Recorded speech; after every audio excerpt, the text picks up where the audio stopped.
10 seconds.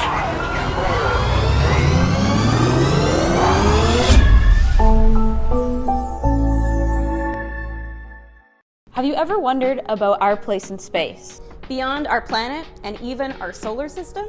Our star, the Sun, is one in about 100 to 400 billion stars in our Milky Way galaxy. There are so many stars, we can only estimate the number. Hi, I'm Mily, and I'm a filmmaker, scientist, and the media producer here at the HR Macmillan Space Centre, located in Vancouver, Canada, on the unceded ancestral lands of the Musqueam, Squamish, and Tsleil-Waututh First Nations. And I'm Marley, I'm the astronomer here at the Space Centre, and together we're the host of a new show where we get to explore the monthly themes that we do here at the Space Centre. Welcome to Space Jams!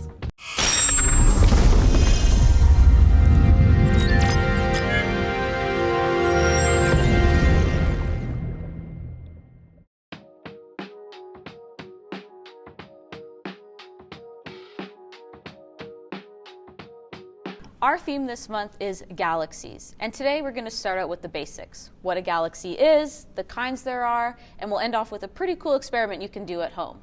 A galaxy is a collection of gas, dust, stars, and their solar systems, all held together by gravity. Right now, we're looking at the spring nighttime sky here in Vancouver. All of the stars we see are part of the Milky Way galaxy. And if it were a clear night, a special night, and you were out of the city, you would be able to see a thin band of the Milky Way across the sky. But our galaxy is giant. Just like our Earth orbits the Sun, our Sun actually does a galactic orbit around the spiral of the Milky Way. It takes about 230 million years to go all the way around. As we can see, as we zoom out here, all these red lines represent the stars we can see in our night sky, and our night sky is only a tiny corner of our vast galaxy. Our Milky Way galaxy is a spiral galaxy with a supermassive black hole in its center. But don't worry, we are so far away from this black hole, called Sagittarius A, that we will never get sucked into it.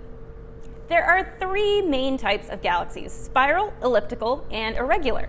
We're still learning about why and how galaxies form these shapes, but we think it has to do with how big they are, how they're originally formed, if the galaxy has had collisions with other galaxies in its past, as well as the distribution of dark matter in galaxies. What is dark matter, you ask? That's a great question, and we are still trying to study it. Thanks to an astronomer named Vera Rubin, we discovered that galaxies often spin a lot faster due to gravity than they should, based on the amount of stuff they have in them, like gas and dust and stars. This led her to theorize that there must be another kind of matter we cannot measure, giving the galaxy mass and holding it together like glue. Dark matter is difficult to study because, unlike regular matter, it doesn't interact with light, but we can find evidence of it by studying its gravitational pull, like in galaxies. Now, we're going to show you how to create a simple galaxy all on your own. Except not with dark matter, but with regular matter that you can find around the house or at the grocery store. To do this, you're going to need a few things. First, you're going to need a shallow dish. In our case, we're using a pie dish. You're going to need some dish soap and maybe a container to hold that in as well, some food coloring, some cotton swabs or Q-tips, and of course some milk. We found that whole milk worked the best in this demonstration. To start, you're going to want to pour your milk into your shallow tin or shallow dish until it's about 1 to 2 centimeters deep. Then you're going to want to put some food coloring in it. We did it before we started, and you can kind of see it spread out, and you get this interesting pattern to the food coloring. You don't need too much, just a couple drops of each color, and we found that darker colors worked the best. Then you want to dip your Q-tip into the dish soap and just hold it lightly to the surface of your milk, and you start to create a fun galaxy. If you hold it and lift it, you can start to see breaks in the food coloring as it comes out from underneath the milk. Now, this swirling galaxy isn't caused by gravity interactions like the galaxies out in space. It's caused by something called surface tension. Liquids have surface tension, which is a force that allows liquid to behave a bit like a skin on its surface, caused by the molecules in the surface of the liquid associating more strongly with those to the sides of them.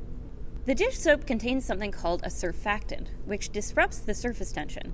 It also contains a hydrophilic component, which is attracted to the water in the milk, and a hydrophobic component which repels the water in the milk, but it's attracted to the fat, causing this push and pull swirling effect. The result is a beautiful Milky Way galaxy. Oh, geez. Thanks for joining us to learn a little bit more about galaxies. In our next episode later this month, we're going to take a closer look at the James Webb Space Telescope and how it is studying galaxies far away in our universe using infrared light. See you next time.